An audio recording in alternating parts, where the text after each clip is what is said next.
Did you know, during the Japanese occupation, the most dangerous weapon wasn't a gun, but a fairy tale? What the empire feared most was not bombs, but the stories one man told the children. Seoul in the 1920s was a city devoid of hope. The nation had lost its sovereignty, and the streets echoed with the footsteps of Japanese police. But the ones suffering the most weren't the adults, it was the children. Back then, they were merely called small adults, or brats. In an era without human rights, children were property and labor for their parents. Abuse and exploitation were daily realities. In this dark era, one man held a candle. His pen name was Sopa. It means small wave. Bang Jeong-hwan. Why small wave? Because he knew small ripples would gather to form a massive wave that would crash over the empire.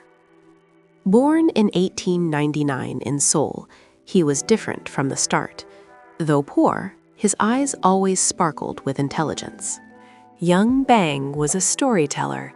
When he gathered neighborhood kids for a story, they would lose all track of time. A meeting changed his life forever. It was with Son Byung-hee, the third leader of Chondogyo and an independence activist. Bang became Son's son-in-law. He deeply internalized Chondogyo's core philosophy, Inna Chon, meaning man is heaven. If man is heaven, are not children also heaven? This was the beginning of his revolutionary thought. 1919. The March 1st movement erupted. Bang did not stay idle. He printed the underground Joseon Independence newspaper. He was arrested and tortured by Japanese police for printing papers, but his will remained unbroken. Released from prison, he went to Japan. At Toyo University, he began studying child psychology and literature. There, he realized, to change the future, he had to awaken the spirits of the next generation, the children. In 1920, he coined a historic term, Eorini, children, placing them on equal footing with Eorun, adults. He discarded derogatory terms like brat, elevating them to respected individuals. In 1923, he published the first fairy tale anthology, Gift of Love. It showed Hosan children a new world. The preface read, "For the poor young souls growing up in the cold dark, abused and trampled, just like us." On May 1st of that same year, he organized Sekdonghoi in Tokyo and declared the first Children's Day in Joseon. 120,000 flyers were distributed. The slogan was clear: "Do not look down on children. Look up to them." The Japanese were alarmed. They thought it was just for kids, but realized the intent was to instill national consciousness.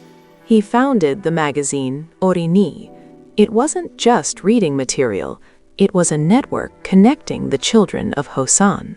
From Seoul to Jeju, children read each other's stories through the magazine, learning the Korean script and spirit. Bang wrote most of the magazine himself due to a lack of writers. He used over 30 different pen names: North Star, Travel Companion, Dreamer. Writings in different styles planted various dreams in children. He toured the country holding storytelling events. When he took the stage, thousands of children and adults held their breath. His voice was magical, making them cry, then laugh. His storytelling was the greatest entertainment of the time. Japanese police always stood at the back, watching to see if he would make seditious remarks. But Bang evaded censorship with wit. It's said even the police would get caught up in his stories and laugh. Eorini magazine sold over 100,000 copies at its peak. Given the population, it was a miraculous number. Through the magazine, children learned democracy and cooperation, forbidden knowledge the Japanese didn't teach. But the brighter the light, the darker the shadow. Bang's health was deteriorating. He slept only 3-4 hours a day, writing, lecturing, and editing. It was a superhuman schedule. To cope with stress, he became a heavy smoker. It is said he smoked over 3 packs a day. He also suffered from obesity and hypertension, but he couldn't rest. The children were waiting for him. Financial troubles plagued him. To keep the magazine alive, he spent his own money and went into debt. In the 1930s, Japanese oppression became more vicious. Youth organizations were forcibly disbanded. Bang sensed his time was running out. He decided to burn his last flame. He didn't stop writing until he collapsed. Even while bleeding from his nose, he held on to his manuscript. July 1931, he finally collapsed and was taken to Keijo Imperial University Hospital. Cause: nephritis and hypertension. Outside the hospital, crowds of children gathered, holding letters saying, "Teacher, please don't die." Facing death, he left his final words to his wife. They were not about his own well-being. "A carriage drawn by a black horse is here for me. I must go. I leave the children behind. Please take care of them." July 23, 1931. Sopa Bang Jeong-hwan passed away at the young age of 31. The children of Joseon lost their father. His funeral was a sea of tears. Adults wept silently, while children cried aloud. He was gone, but the small wave didn't stop. The seeds he planted grew into activists, scholars, and artists. Today, we celebrate Children's Day on May 5th, but few remember it is a day built on blood and sweat. Without Bang Jeong-hwan, children's rights in Korea might have been set back by decades. On his tombstone, it is written, "Dong-sim Yosen." A child's heart is like that of an angel. A man who believed the purest heart holds the strongest power. He saw the nation's independence through its children. The innocence we lost and the history we forgot. Bang's story is not just a biography. It is a guide to life, teaching us how not to lose hope even in the dark. Gift of love, praise for children, brother stars. The works he left behind still breathe with us today. The laughter of children we hear now, isn't that the sound of independence Bang longed to hear? He lived a short life, but his love remains forever.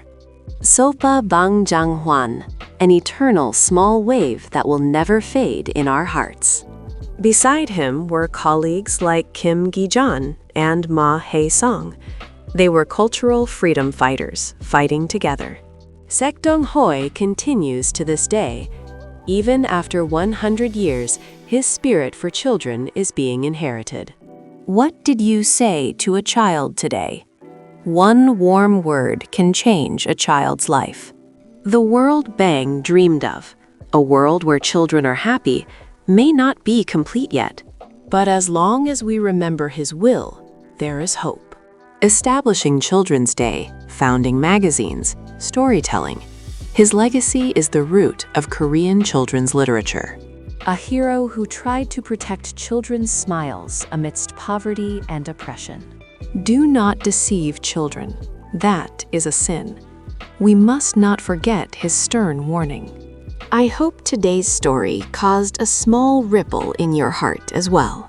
The man who fought strongest for the weakest during the colonial era, Bang Jeong-hwan. His eyes are speaking, "Please love the children." Epilogue. Even when debt collectors came, Bang quietly sent them away, saying, "The children are listening."